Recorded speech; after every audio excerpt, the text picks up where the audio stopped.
हृदयी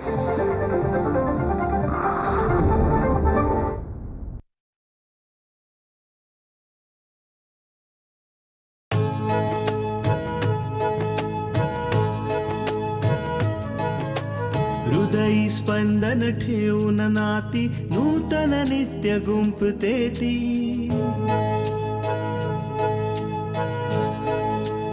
हो हृदयी स्पंदन ठेवून नाती नूतन नित्य गुंफते ती अंगणाची किरणे होऊन घरटे स्वर्णिम करते ती स्मित फुलवून अधरांवरती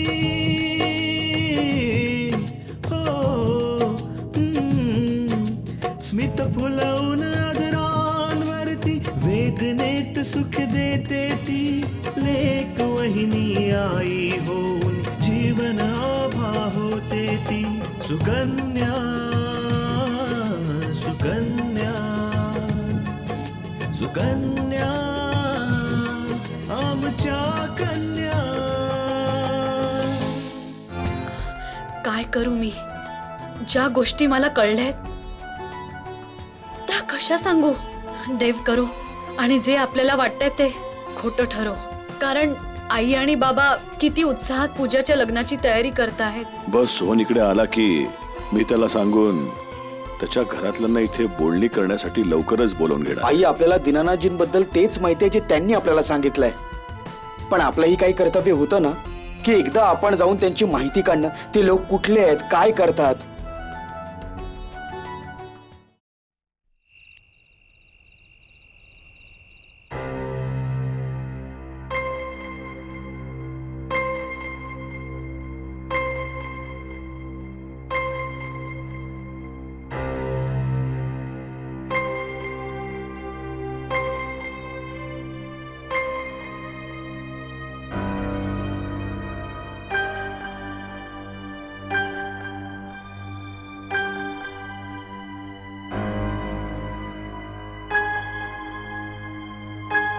आई, पाणी. नाही सुनबाई, मला पाणी नकोय. आई, अशा प्रकारे त्रास घेऊन काहीही नाही होणार. तुम्ही काळजी नका करू, ते दोघं येतच असतील. बघा आलेच ते दोघं. काय झालं अपूर्व? हा, काय कळलं? अहो, माझा जीव वर खाली होतोय अपूर्वचे बाबा. सांगा ना, दीनानाथजींबद्दल काही कळलं का? कल्याणी, तृष्णाने जे काही ऐकलंय ते खरंय. काय?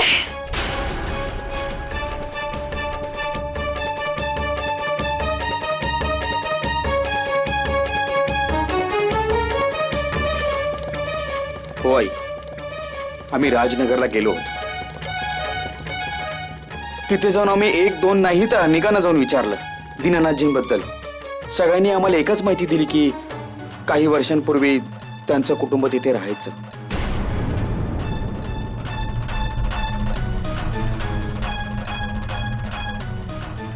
एक दिवस त्यांनी एक अवैध बळकावलेली जमीन खाली करवली, त्यावर बिल्डिंग उभारली आणि त्यातले फ्लॅट्स विकले. आणि त्या दिवसापासून हा त्यांचा धंदाच बनला. आणि इतकंच नाही कल्याणी, दीनानाथजी अनधिकृत जमीन विकत घेतात आणि विकतातही. आणि या कामात त्यांची मदत त्यांचा मुलगा विराज करतो.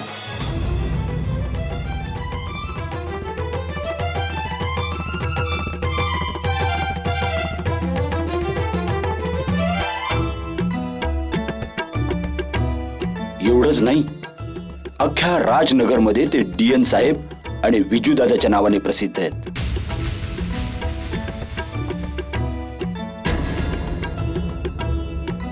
आणि पोलिसांना पैसे खाऊ घालून त्यांनी त्यांना आपल्या बाजूने केलंय. बिचाऱ्या गरीब आणि गरजू लोकांच्या जमिनी हिसकावून घेतात हे लोक. आई, त्यांची ओळख वरपर्यंत आहे, नेत्यांपर्यंत. त्यामुळे हे लोक बेकायदेशीर कामं करायला अजिबात घाबरत नाहीत.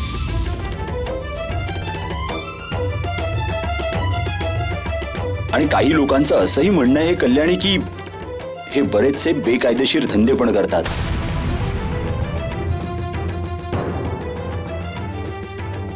यापेक्षा त्यांच्याबद्दल कोणाला काही माहीतच नाही. पण बाबा, दीनानाथजींच्या घरच्यांच्या वागण्यावरून तर असं वाटत नाही की ते लोक अवैध धंदे करत असतील. किती सफाईने त्यांनी ही गोष्ट लपवली आपल्यापासून. कृष्ण ते आपल्याशी गोड गोड एवढ्याच करता बोलत होते कारण आपल्याला त्यांच्याबद्दल काही खरं कळायला नको म्हणून. कारण जर आपल्याला सत्य कळलं तर आपणही इतरांप्रमाणे त्यांच्याशी संबंध तोडून टाकू आणि म्हणूनच ते लग्नाला एवढी घाई करत होते.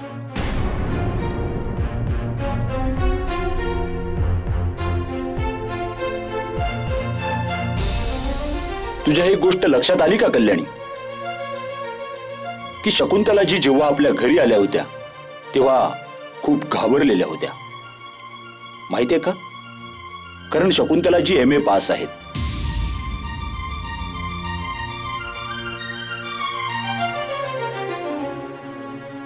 म्हणूनच ते लोक नेहमी तिच्यावर वैतागलेले असतात आणि म्हणूनच दीनानाथजी आणि त्यांची आई नेहमी शकुंतलाजींना दाबण्याचा प्रयत्न करत असतात. राजनगरलाही हाच प्रकार होता आणि इथेही हेच चालतंय. आता तुला कळलं असेल की जर आपली पूजा लग्न करून तिकडे गेली असती तर तिची काय अवस्था झाली असती. हे तर खूप भयंकर आहे अपूर्व. आता तर पूजाचा साखरपुडाही झालाय. आता आपण काय करायचं? मी पूजाचं लग्न अशा घरात कधीच होऊ देणार नाही जे पापाच्या पैशांवर चालतं. मी आज आता ताबडतोब त्यांच्या घरी जाऊन हे लग्न आता मोडूनच येतो.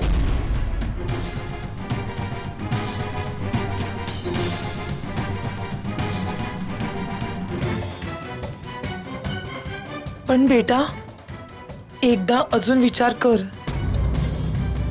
कल्याणी, आता कसला विचार करायचा आहे? का तुला अजूनही असं वाटतं की आपण पूजाचं लग्न त्या घरात करायला हवं? मला तसं नव्हतं म्हणायचं. मला फक्त एवढं म्हणायचं होतं की आपण एकदा अजून चौकशी करायला हवी. आई, आम्ही एक दोन नाही तर अनेक लोकांना त्यांच्याबद्दल विचारलं. आता सगळ्यांचंच त्यांच्याशी वैर असू शकत नाही ना.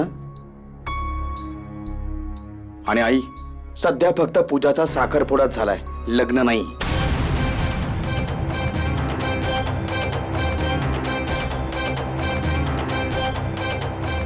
आणि आई, आपल्याला जर त्यांच्याबद्दल भलतं सलतं काही कळलं ना तर फेरे होईपर्यंत आपण लग्न मोडू शकतो.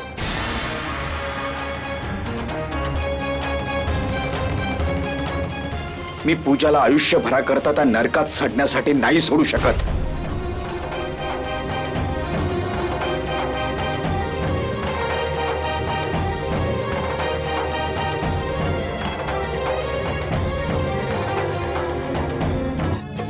सुकन्या आमच्या कन्या.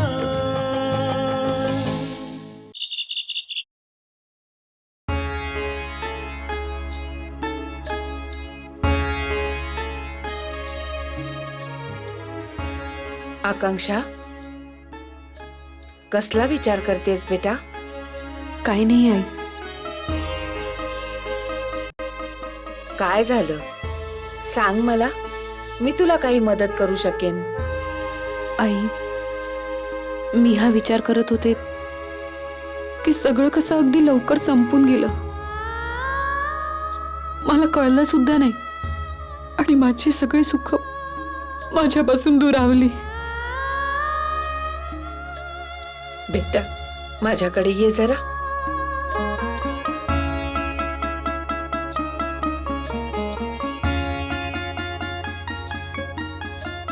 ये माझ्यापाशी बस.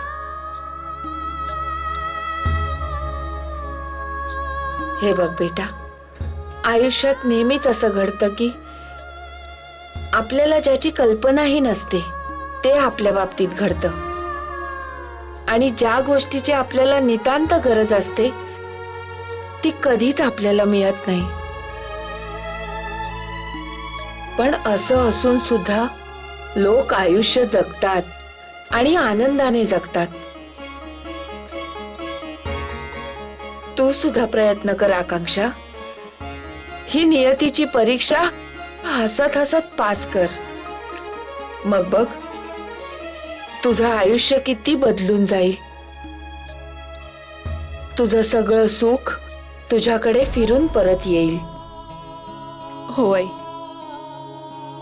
मलाही स्वतःला सावरायचंच आहे. मला आता सोहनच्या आठवणीत नाही अडकायचंय. पण त्याकरता मला स्वतःला बिझी ठेवावं लागेल. तू अगदी बरोबर बोललीस बेटा. तू जितकी जास्त स्वतःला गुंतवून ठेवशील ना, तितक्या लवकर तू भूतकाळातून बाहेर पडशील. आई, पण तरीही अजून मला समजत नाहीये की मी काय करू. बेटा, तुझी इच्छा असेल तर पुन्हा तुझं शिक्षण सुरू कर. नाही आई, इतक्यात नको. अजूनही माझं मन स्थिर नाहीये आणि मला फक्त पास होण्याकरता शिकायचं नाहीये. काही हरकत नाही बेटा, जशी तुझी इच्छा. पण एक गोष्ट लक्षात ठेव, आम्ही सगळे तुझ्या बरोबर आहोत. आणि एकदा तुझ्या बाबांची तब्येत आणखी थोडी सुधारली ना, की आपण त्यांना सगळं खरं खरं सांगून टाकू. मग तुला सोहन बद्दल त्यांच्याशी खोटं बोलायची काही गरज नाहीये बेटा. ठीक आहे आई. हं? मला किचन मध्ये बरीच काम आहेत, मी जाते. हा आई, तुला आठवतंय तू मंदिरात नवस बोलली होतीस, बाबा जर बरे झाले तर आपण सगळे दर्शनाला जाऊ. तुझ्या लक्षात आहे बेटा? हो आई. तू किती काळजी घेतेस सगळ्यांची. बेटा, मला देवाकडे नवस पूर्ण करायला तर जायचंच आहे, पण मला त्याच्याकडे ही तक्रार सुद्धा करायची आहे की त्यांनी माझ्या आकांक्षाच्या सुखाचा विचार का नाही केला. इतका मोठा अन्याय तिच्यावर का केला. अन्याय तर माझ्यापेक्षा सोहनवर जास्त झालाय. मला माहितीये मी सोहन पासून दुरावले, पण मला आधार द्यायला तुम्ही सगळे आहात. ताई आहे, जीजू आहे. पण तुम्ही कधी सोहन बद्दल विचार केलात?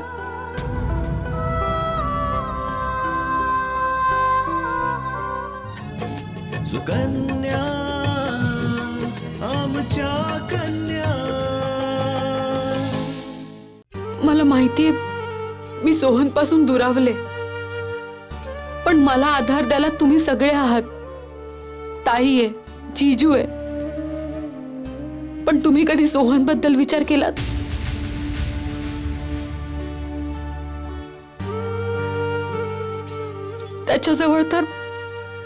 त्याच्याजवळ तर कोणीच नाहीये. कुणाच ठाऊक तो मेनका बरोबर कसा राहू शकेल. आणि मेनका, ती तर मल्लिकाच्या पावलावर पाऊल ठेवूनच चालते.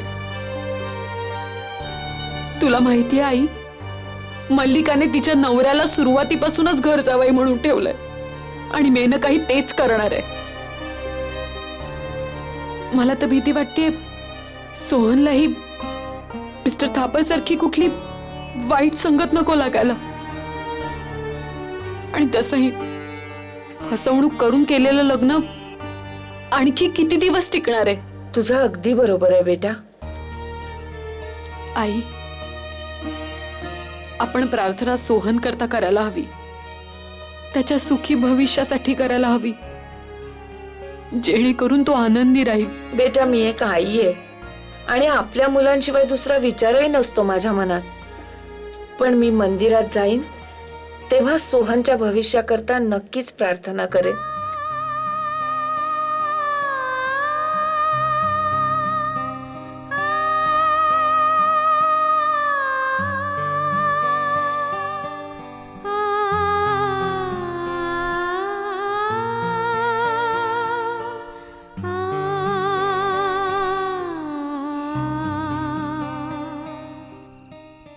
आई, काय गरज होती वहिनीला दादाला हे सगळं सांगायची? ती तोंड बंद ठेवू शकत नव्हती का? पूजा, तू शुद्धीवर आहेस ना? कळतंय का काय बोलतेस ते? हो हो आई, मला कळतंय की मी काय बोलतेय ते. पण कदाचित वहिनीला माहिती नाहीये की तिने काय केलंय. तिने जाणून बुजून माझ्या सुखाला आग लावलीये. पूजा, तू तृष्णावर नको ते आरोप करतेस. अगं तिने तेच केलंय जे या घरच्या सुनेने केलं पाहिजे आणि या घरातल्या एका सदस्याने केलं पाहिजे. नाही आई, तिने हे या करता केलं कारण ती माझ्यावर जळते. तिला तर सहनच होत नसेल ना की माझं लग्न इतक्या श्रीमंत घरात होत आहे आणि तिची स्वतःची बहीण घरी बसलीये. पूजा, या सगळ्यात त्या बिचाऱ्या आकांक्षाला नको ओढूस, समजलीस? त्या बिचारीवर आधीच दुःखांचा डोंगर कोसळलाय आणि तू आहेस की. तुला दुसऱ्यांची दुःख दिसतायत आई, पण आपल्या मुलीचं दुःख दिसत नाही. किती स्वप्न बघितली होती मी त्या घरची सून होण्याची, आणि बहिणीने एका क्षणात ती सगळी धुळीला मिळवली. बेटा, तू त्या घरात कधीही सुखी राहू शकणार नाहीस. त्या घराचा व्यवसाय चांगला नाहीये, केव्हाही काहीही घडू शकतं. काही नाही होणार आई, कारण त्या लोकांकडे गडगंज पैसा आहे आणि आयुष्यात पैसाच तर सर्वस्व आहे. आणि जर तुमच्याकडे प्रचंड पैसा असेल तर तुमचा कुठलाही प्रॉब्लेम अगदी अगदी चुटकीसरशी सॉल्व्ह होतो.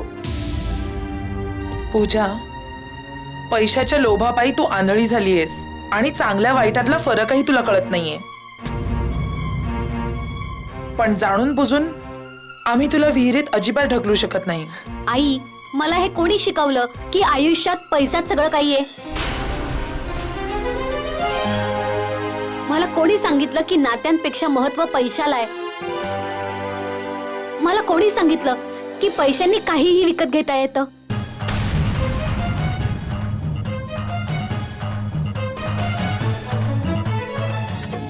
सुकन्या आमच्या कन्या. मला कोणी सांगितलं की पैशांनी काहीही विकत घेता येतं? तू शिकवलंस आई. आणि आज मी एका पैसेवाल्या घरात लग्न करायला स्वतःहून तयार आहे. ते लोक कसेही असले तरी, काहीही करत असले तरी. तर आज तू मला योग्य काय आणि अयोग्य काय सांगतेस? पूजा, मला मान्य आहे की मीच तुला पैशाचा मोह ठेवायला शिकवलं, आणि आज मीच तुला हे सांगते की नात्यांचं महत्व काय असतं. आणि तू जर माझं ते सांगणं इतकं ऐकलेस तर तुला माझं हेही सांगणं ऐकावं लागेल. नाही आई, नाही. मी कुठली बाहुली नाहीये जिला जेव्हा वाटलं जसं वाटलं तसं नाचवलं. कदाचित तुझ्या मतात बदल झाले असतील, पण माझी मतं तशीच आहेत अजूनही. मला कळलंय आई की सगळ्यात मोठी गोष्ट फक्त पैसा आहे. पूजा, तुला काय वाटतं त्यावरून तुझं लग्न ठरणार नाहीये. तो आम्ही निर्णय घेऊ की तुझं लग्न कुठे आणि कोणाशी करायचंय. मग तुम्ही लोकांनी काय निर्णय घेतलाय? आम्ही हाच निर्णय घेतलाय की तुझं लग्न विशालशी नाही होणार. आणि आजच अपूर्व संध्याकाळी त्यांच्या घरी जाऊन या स्थळाला नकार देऊन येणार आहे. आणि तू विशालचा विचार करणं आता सोड, कळलं?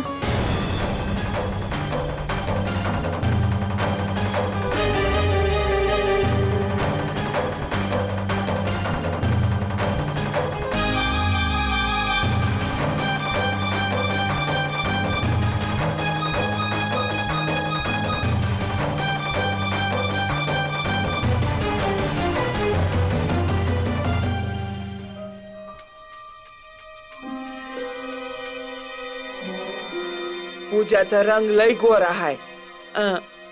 हा हार तिला मस्त दिसल नाही? आई, तुझ्या नाच सुनेसाठी दागिने तूच पसंत कर. तुझी पसंत लय मस्त आहे. सुनबाई, हा तिला कसा दिसल? खूप सुंदर आहे.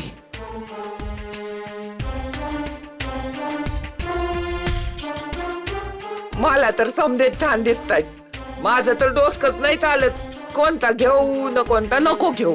अगं आई, यात विचार कसला करायचा?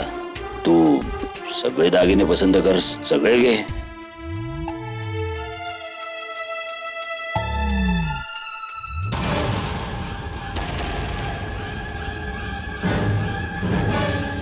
दीनानाथजी, अरे अपूर्व बेटा, ये बस की. अरे अपूर्व, ये. अरे बस ना. मी इथे बसायला नाही आलोय. मी तुम्हाला तुमचं खरं रूप दाखवायला आलोय. म्हणजे असं, मी माझ्या बहिणीचं लग्न विशालशी मोडायला आलोय.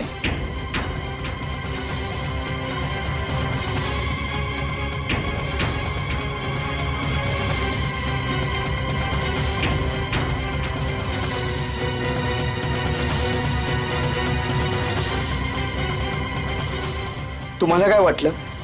तुमच्या गोड गोड बोलण्याला मी आणि माझ्या घरचे फसतील, की आम्ही सगळे तुमची ही मोठी श्रीमंती बघून आम्ही फसू तुमच्या जाळ्यात? आम्हाला कळलं नाही. जे काय बोलायचं स्पष्टपणे बोल. स्पष्टपणे तर तुम्हाला बोलायला हवं होतं दीनानाथजी, तुमच्या या असल्या कामकाजाबद्दल.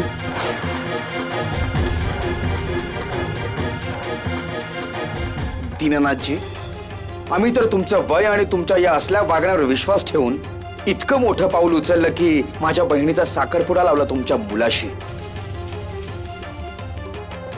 पण काय तुम्हाला एकदाही नाही वाटलं का की तुम्ही तुमच्याबद्दल आम्हाला सगळं काय ते खरं खरं सांगून टाकावं?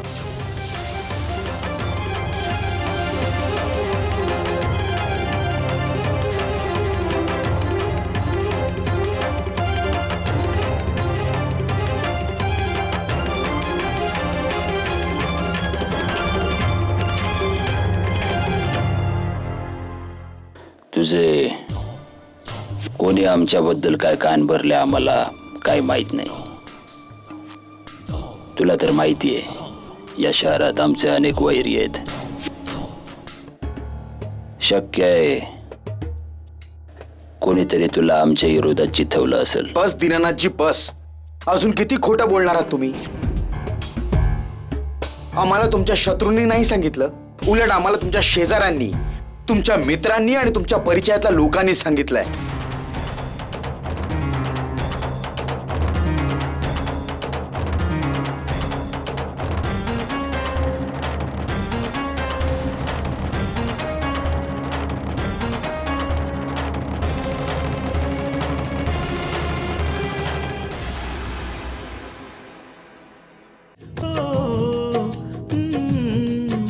स्मित फुलवून आदरांवरती वेदनेत सुख देते ती लेक वहिनी आई होऊन जीवन आभा होते ती.